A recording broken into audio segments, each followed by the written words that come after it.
Boom. I don't really know what you're doing on Facebook right now. It's like 8:30 at night, Central Time where I'm at, 6:30 p.m. where my guest today from the green room is at, calling in all the way from the great state of Washington, Kennewick, Washington, where I'll be performing this Friday night at the Eagles Club there, Kennewick, Washington, at the Eagles Club Friday, October 5th, and then I head over to the Eagles Club in Everett, Washington, Saturday, October 6th.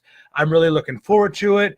Welcome to this live Facebook video from the green room, entertainment promoter, Bears All, Blaine Shrum. How you doing? I am doing fantastic. Is that the right way you say your name? Is it Shrum or Shrum? It is actually Shrum, but everybody calls me Shroom, so that's perfectly fine. Well, I'm sure you can guess which one I prefer. Oh, I'm sure.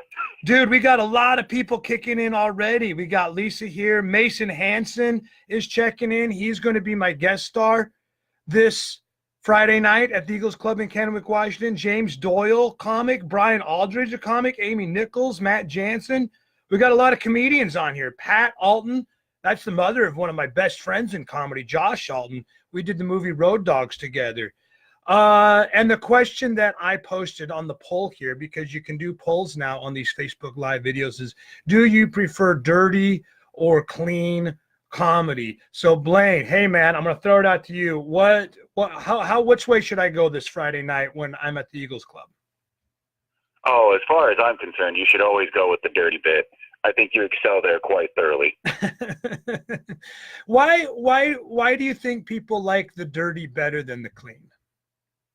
I think in today's society, we're really taught to be politically correct, watch our P's and Q's when we're in public.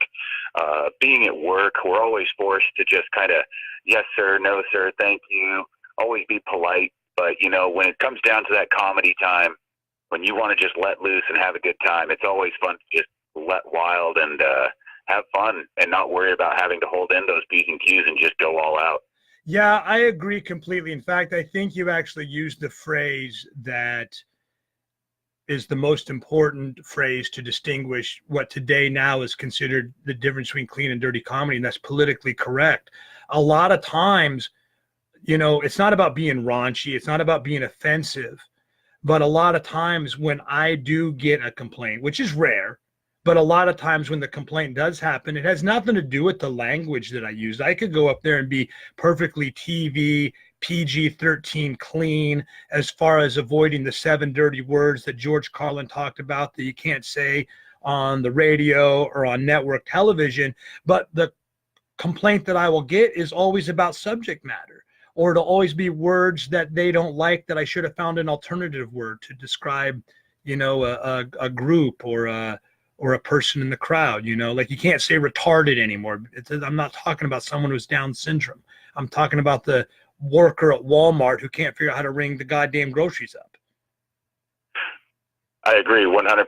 It's definitely one of those things. We live in a culture today where we want to be supportive of everybody, and we want to make sure that everybody feels included and welcomed in this world. But at the same time, a lot of people take things a little bit too literally when in all reality, it really does just sit under the factor of we're just having fun and we do not mean to personally insult anybody by any means. So it's always good to be able to cut loose. And I think that's why people enjoy it so much, is because when you're at a comedy show, if you're going into a comedy show and worrying about what's going to be said, you're in the wrong place to start off in the first spot. So it's about coming out and having fun and just letting wild and having a good time. And everybody inside somewhere has those jokes inside. I mean, even my grandpa has the best dirty jokes out there in the world. So I know it's gone through the generations for sure. Yeah, man. My grandpa told me every dirty joke in the book when I was growing up. I don't think my parents were aware of that at the time, but I thought that shit was hilarious. And as far as the inclusion thing goes on, that's an excellent point you bring up. Everybody does want to be included. But what's a worse way of excluding somebody than excluding them from the roast? I mean, in the comedy world, the biggest compliment you can give somebody is an insult. You know what I mean? Like the Comedy Central roast, They're up there insulting the person that they're honoring. So if you're talking about inclusion, shouldn't a comedian include everybody when they're making fun of someone, or when they're doing comedy? Like, should you deliberately exclude somebody just because they fit into one demographic or another? I think that's actually more like making them more ostracized than if you include them in the roasting. Am I making any sense? You know what I mean? Like when I do a show like at a casino, for instance, and there might be a lot of senior citizens in the crowd, they're the only people that get upset when I make jokes about senior citizens are the people that aren't senior citizens. Exactly. It's 100% one of those kind of things where you have to, everybody knows when you walk into a comedy show with expecting that grain of salt on top of your tequila shot. So I mean, it's one of those things you can't just go in there not expecting to get, put on the spot at some point. I mean, especially with the hecklers. And most of the time, I think the hecklers do it just so they can get that attention on them, to be honest. Oh, absolutely, 100%. They want to be in the spotlight. They come out there. A lot of hecklers, I truly believe, go out there with the intention of heckling. It doesn't just happen spontaneously. Sometimes, but I would bet 80% of the time the heckler is planning to heckle. Oh yeah, I agree 100%. It's their chance to shine in the spotlight. And honestly, I've known a lot of the people that do go to comedy shows. They actually walk away more excited and more fulfilled by the night of the event when they do get to be that person who gets called out on the floor, because it's just one of those things. It's like, oh man, I was brought in and I was part of the act for a good 5-minute section, or maybe even just a minute section. But for that moment, they got to be a part of the act, whether they intended to or not. And I really think that that's awesome that, when people actually try to do that kind of stuff on the regular, because it does pull everybody in and everybody gets a chance to kind of feel like, oh, hey, it doesn't matter if I'm in the crowd or on the stage, I'm going to get to be a part of this somehow. Yeah, for sure. And that, I think, is the best way to include everybody. I'm not going to hold back and not bring something up if it happens to be funny. I think the only mistake comedians make is that they say something that's insulting or offensive or borderline rude, and it's just not funny. And then it just comes off as offensive, insulting, and borderline rude. And then I can understand why that would piss somebody off. You're up there to make people laugh. You're not making people laugh, and yet you just said something offensive about somebody in the crowd. That I understand. So, but you're only guilty of not being funny. It's just, a lot of times if people just recognize that the comedian is coming from a place of having fun, they're coming from they've got inside them, they're coming from a good place in their heart. They're not up there to try to attack anybody. Some are, the really bad ones are, but the really good ones, like who you're going to see this Friday night at the Eagles Club in Kennewick, Washington, we get up there just to have fun, man. I bring everybody into the show. And I think one of the worst things you can possibly do is avoid a particular subject matter just because you think that person might not like it. In a way, what you're saying is that person can't take a roast. Everybody else can take a roast, but the people that fall in this group or that group or in this demographic or that demographic, they can't take a roast. Exactly. And I'm with you 100% on that. I think if everybody can, it's kind of like the way I like to look at comedians is kind of like how I like to look at like texting and messaging on the internet. When you can't see the facial expressions and hear the tone in a person's voice, people tend to lean towards the negative. And those people tend to have that mindset from the outgate, no matter what you do. When you walk into a comedy spot, comedians are in there thinking from the perspective of looking from the most lighthearted, positive perspective when they're reading that kind of stuff. And that's how they display their jokes as well. So if a person really wants to come in there and have a good time, you have to think, hey, I'm in here to laugh, have a good time, make some memories.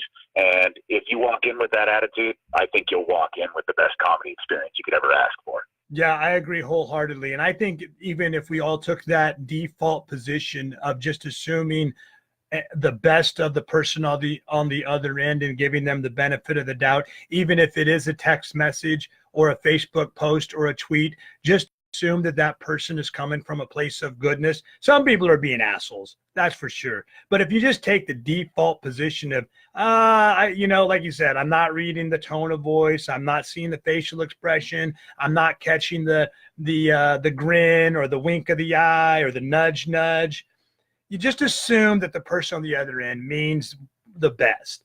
And if you have that default position, I think we would cut down a lot of this vitriolic bullshit that we see on social media. Oh, I agree 100%. But that's also why one of the best places you can be at a comedy event, because you get to watch that comedian as he throws all that tone and dialect and everything and facial expressions and fun that he's trying to spread with everyone. Yeah, absolutely.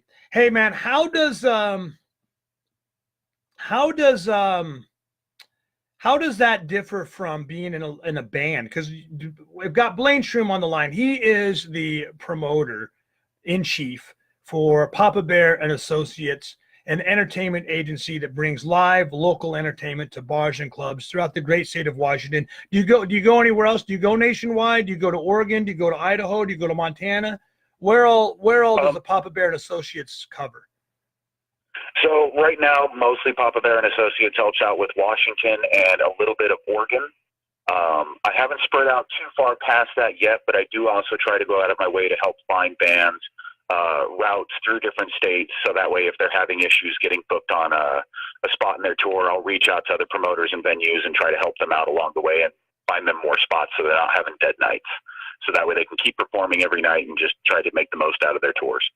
Yeah, that's what I love about what you do. Is I've been following you on social media on your page, and if you guys want to check it out, I will put a link in the description of the video above as soon as we wrap up to Papa Bear and Associates. Definitely follow him.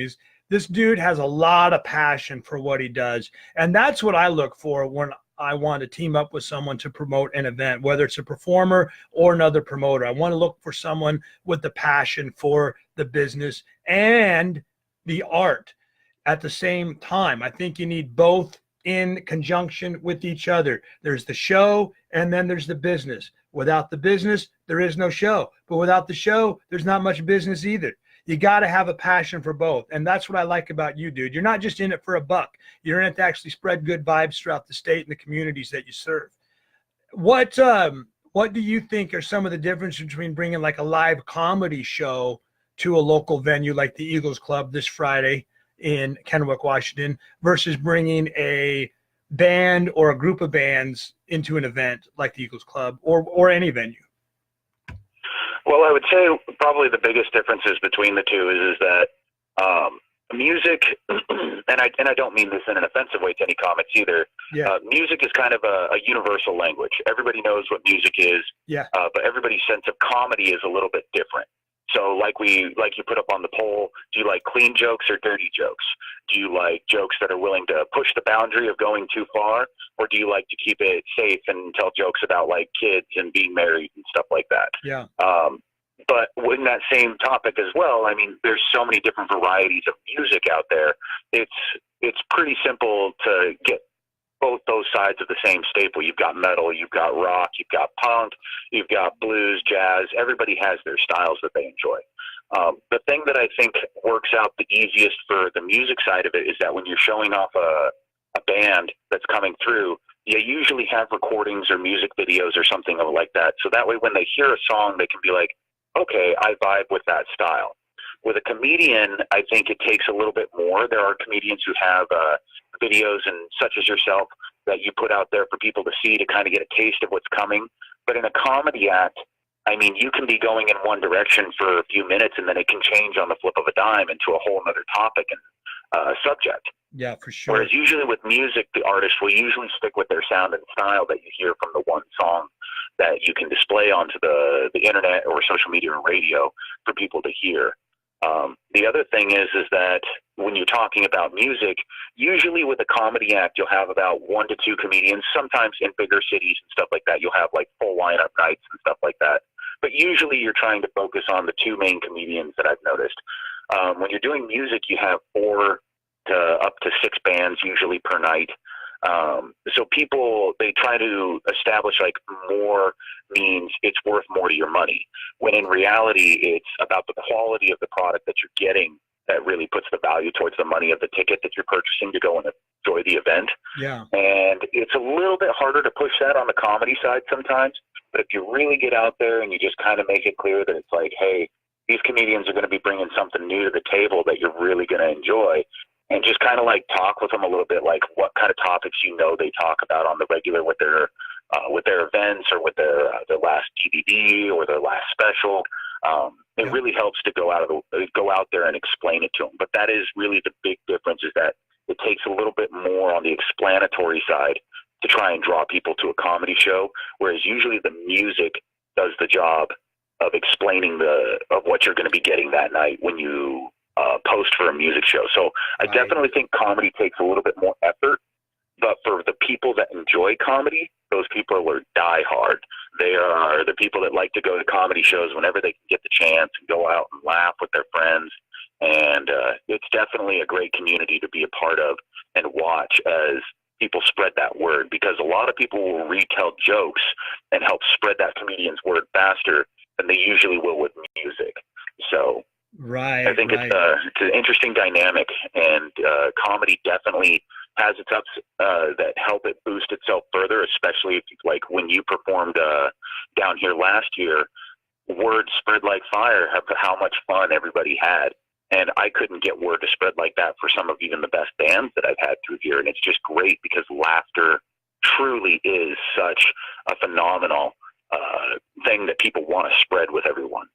Yeah, I agree, man. And now more than ever, people need a reason to go out, laugh, hang out with friends, blow off steam, share some drinks, have a good time at the club on a Friday or Saturday night, or even during the week, And another difference that I've noticed between music and comedies, two things that you brought up that I'm just going to elaborate a little bit more on the dynamic, is that if you demonstrate the comedian's material, say online on YouTube or on Facebook or even on the radio or on TV, those jokes are dead now.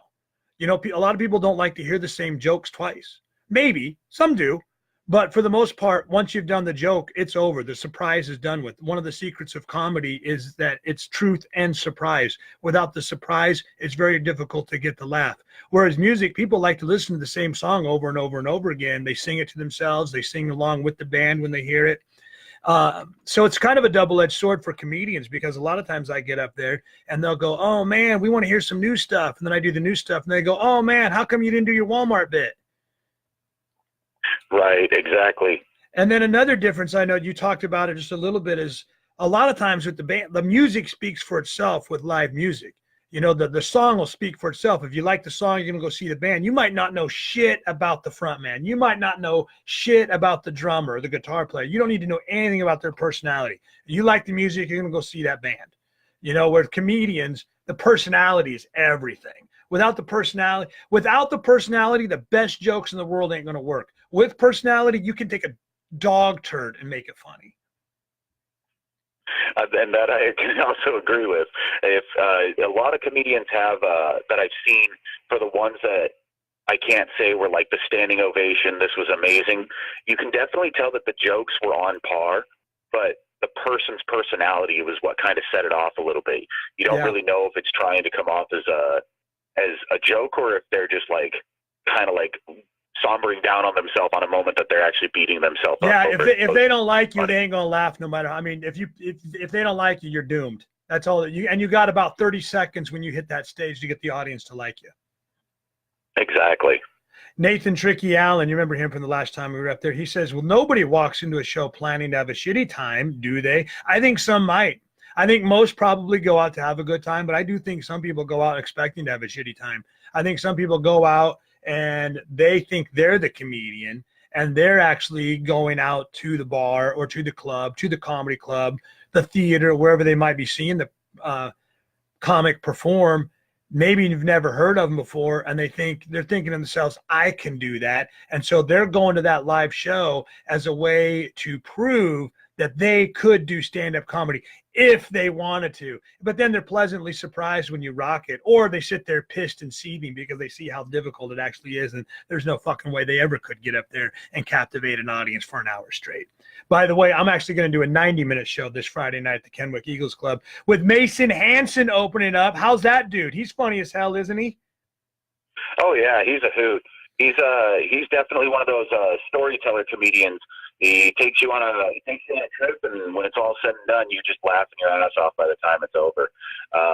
He's not one of those what would you call that, a 1-2 setup kind of a guy. He's kind of a more right. We're going to go on a journey together, and by the time that journey ends, you definitely know why you went and enjoyed his act. He's still newer to the game, but he has definitely been showing a lot of promise in this area. He's got quite the following as well. As I was not aware that so many people knew who he already was and was jumping on board to check him out. So I'm really excited to get him up on our stage for the first time. Very cool. But yeah, I'm looking forward to him. He's a young guy, just getting started into this, and he's really looking forward to try and pursue it and kind of make it his life career if he can. Well, I'm looking forward to working with him as well. He actually left a comment here. It says, Blaine is an amazing promoter that is bringing everything good to us here. We definitely needed him. Melissa says, Blaine is the heart of our scene, man. He is pure fucking love. Well, I think that's one of the reasons why so many people enjoy working with me is because I genuinely do care. Yep. Do you mind if I give a little bit of backstory for a second? No, go right ahead, man. Okay, so the reason why I became a promoter is I was originally a musician. I am still a musician as well. But our venue here had closed down because the owner was going for a walk to the grocery store and got hit by a car and was killed, unfortunately. This was a little over 2 years ago, closer to 3 now, I think. But when he passed away, we didn't have a spot for anything anymore. We didn't have anything for people to get out there and express their music and have fun. We didn't have a venue for people to go and play and do things. There were some smaller joints that tried to do stuff, but there wasn't a place that people felt like this is home. This is the place where this happens. This is where we go to be entertained. And so it became my goal at that point. I didn't have the money. I didn't have the building. I didn't have the plan in mind. I just said, I'm going to make this happen. And I just kind of fell into it and been going ever since. And fans have told me nonstop throughout this last couple years that I've been doing this. I've only been doing it for about 2 years. But they've been telling me I'm what they call the unicorn in the industry, because it's so rare to find people like me who generally want to help the community, help the bands, and make sure that the fans have a fantastic time. I'm not in it to make a buck. I'm in this to make sure that my community has somewhere to go, have fun, and just make new memories every chance we can. We do things as well as raise money for people that are going through hardship. We just got done raising money for a gentleman named Colin who's in a band. He was diagnosed with leukemia in his mid-20s, and he's just been going through a rough time. So we raised money for him, try to help out families in need that lose stuff from like a fire. And that's actually why I teamed up with the Kennewick Eagles, was because that's what they're about. They're about people helping people. And so whenever I do anything, I always try to tell everybody it's with much love, and we just want to make memories together. So let's make it happen. Well, like I said, man, that's one of the things that I appreciate about you, and I knew that you and I would get along and make a good team, is because I could tell the passion was there. You have the passion for the business. You have the passion for the artist. I think both of those are important, versus the guy that's sitting safely ensconced in his office somewhere in the middle of nowhere, doesn't know jack shit about the people he's putting on stage, and he's just there to collect his percentage. I can't stand those types of promoters and bookers. I really can't. My favorite people to work with are the people that are the performer / promoter, the slashies. You know what I mean? Because they actually know what it takes. They know what the performers are going through. They're not going to freak out if you had a hard day on the road. We all know what it's like as performers, that the hardest thing about this job is traveling to get to the gig. And sometimes that shit's going to wear you out. And if you don't have an understanding of that, it's going to be very difficult to relate to the person that you hired for the gig. You know, I got to drive 24 fucking hours to get up there to Kennewick, Washington. I'm looking forward to it. At this time tomorrow night, I'll be on the road, ready to rock. But when I got there, I remember last time I got there to Kennewick Eagles, and we were setting up before the show, and I was helping you put some of the chairs in place. You're like, dude. No. You're the artist. The artist doesn't have to do this shit. And that's the big thing is that all the years that I've been a musician, traveling, doing the stuff that I've done, the one thing that I've always told everybody is that I would gladly give up my pay for a comfortable bed and a warm food in my belly, like 100% hands down. So I know that when like an artist comes down and they're like what you were trying to do last year, hey, I'll help you with the chair. It's like, no, you relax. I want you to chill. I want you to hang out. Let's get you some food. If you want something to drink, let's get that squared away. We just want to make sure that you're taken care of, because when you travel like that, it does take a wear down on you for a lot of your energy. And sometimes just that little bit of a breather, just being able to just kind of zone out or take a nap or just surf the internet for a minute or whatever it is you feel like doing, it's a real relief for the artist to be able to just kind of take that moment for themselves and not feel like they have to keep doing stuff or be bombarded by people. Yeah, man. Absolutely. Dave Peace, he's a comedian from here in Iowa. He's another up-and-comer. He's super talented. He's on Facebook all the time. He's got a hell of a following going on. And he says, crazy story. Congratulations on keeping it going. So that's to you, dude. Shout out to you, man. Power to the people, Dave. Hey, I'm really looking forward to it. Thank you so much for that comment. I really appreciate that, boss. We're really trying to keep it moving here. And, if he's an up-and-coming artist too, I mean, heck, even if he's not an up-and-coming artist, send him my way. I'd love to have him down here if he would like to perform. And I can reach out to a couple of other people as well, see if we can't make a little circuit for him if he wants to perform. Hell yeah, man. We could definitely make that happen. I think you and I working together, we make a good team where we're combining the promotion of the comedy, my expertise, the promotion of the local scene, your expertise. And I think we're going to have a lot of good stuff that we can do together in the future, dude. Oh, I agree 100%. And I look forward to it. I'm looking forward to this Friday, man. Let's do another video on Friday together before the show, a little pre-show warm up from the green room. Oh, that'd be fantastic. Hey, guys, and anybody that's in the Washington area, usually I don't have a whole lot of people in the Washington area watching my Facebook Live videos, but tonight I know I definitely do. I've got Blaine Shrum, a.k.a. Blaine Shrum from Papa Bear and Associates Entertainment, on the line with me right now. He gave a hell of a story earlier about how he got involved in promoting local live entertainment, which I think now more than ever, we need it. People need a place to go out, support their local artists, have a great time. Like I said, share some drinks, hang out with friends, blow out steam. Now more than ever, we got to take a break from all this fucking media bullshit. Get your ass off the couch. Stop spending all day long eating chips and watching the boob tube.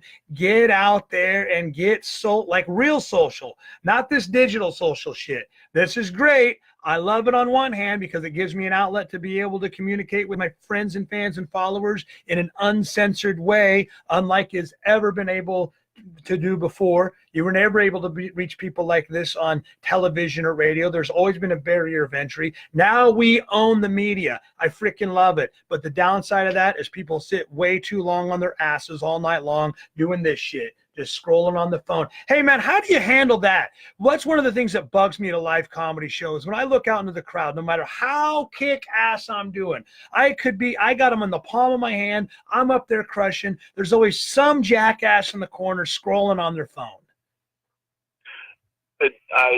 Honestly, at this point, I've kind of just given up on that. It's one of those things where you kind of just have to be like, you know what? We were talking about, do people go to a comedy show to not have a good time? That's what I consider those people. If they're going out to an event, they've got friends there, they've got socializing that they can do, they can be talking to, all these people in a room and having a blast with everybody, and they choose to sit in that corner and do that. Thank you for, buying the ticket entry to come in, but why not make those memories with everybody else out there, you know? And that's the kind of people that I think they didn't really want to go in the first place. Maybe they got drug out by a buddy or something like that. But if they just took the time and put that phone down, I think they'd realize that there is so much more that they would be able to experience and take away than looking at their phone. And, there comes a point where it's like you can't win with everybody, unfortunately. Yep. The sad truth, but it is a truth.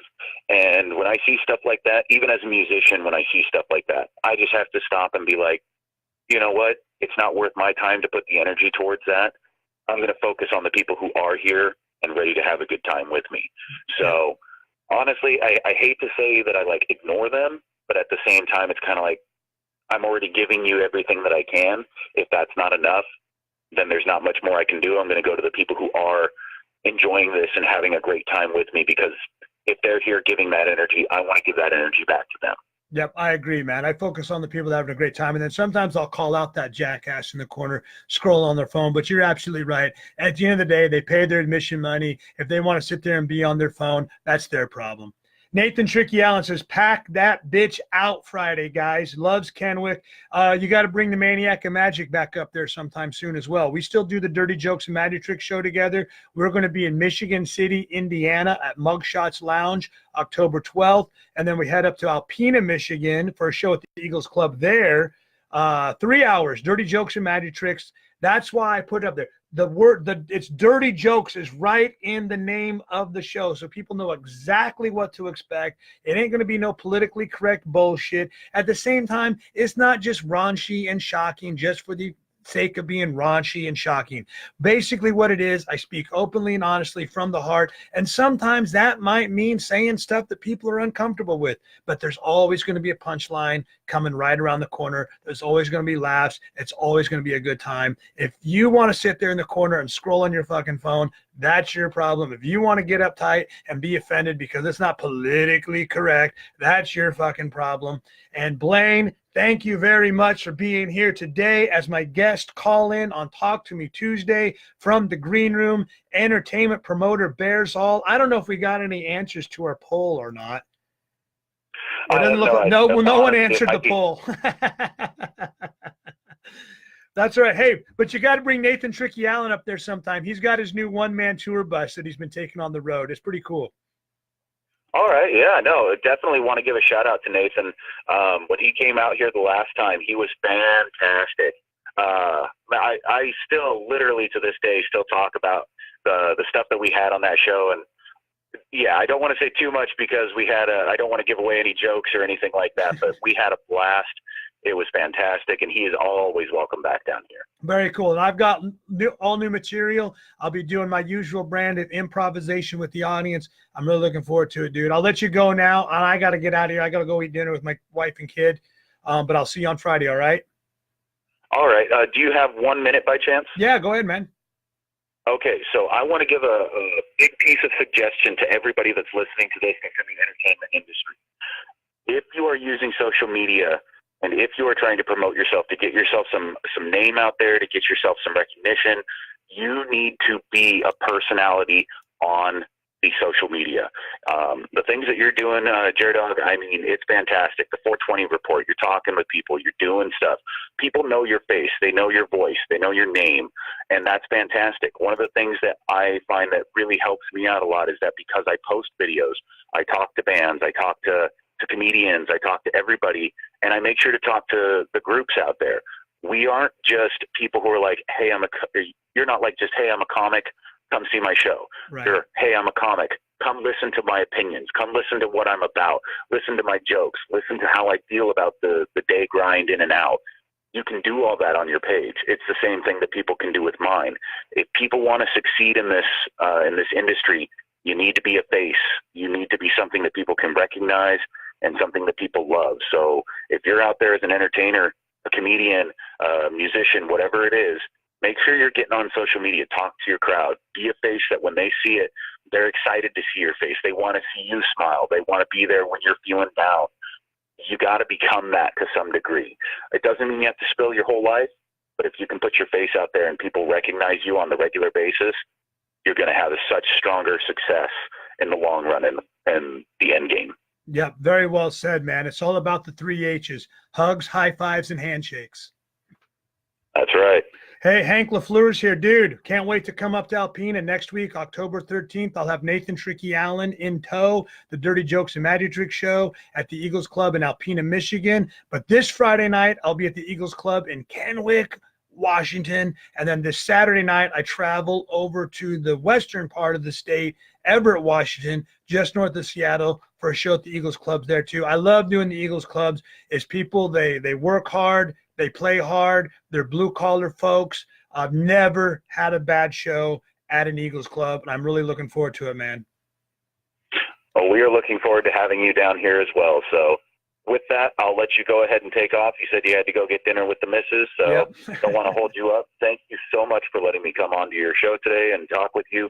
And if you ever need anything, or if you know of a comic in need, you feel free to reach out to me, and we'll make sure to try to make something happen for him, all right? Hell yeah, buddy. I love it. We'll see you Friday. All right. Much love. All right. Thanks, guys, for watching. I'll be back tomorrow, Wednesday, from the green room.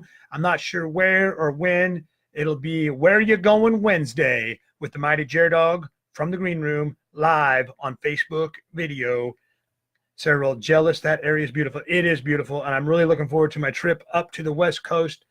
The West Coast is the best coast, as they say, and I'll be back tomorrow from the green room, live on Facebook. Until then, dog bless America.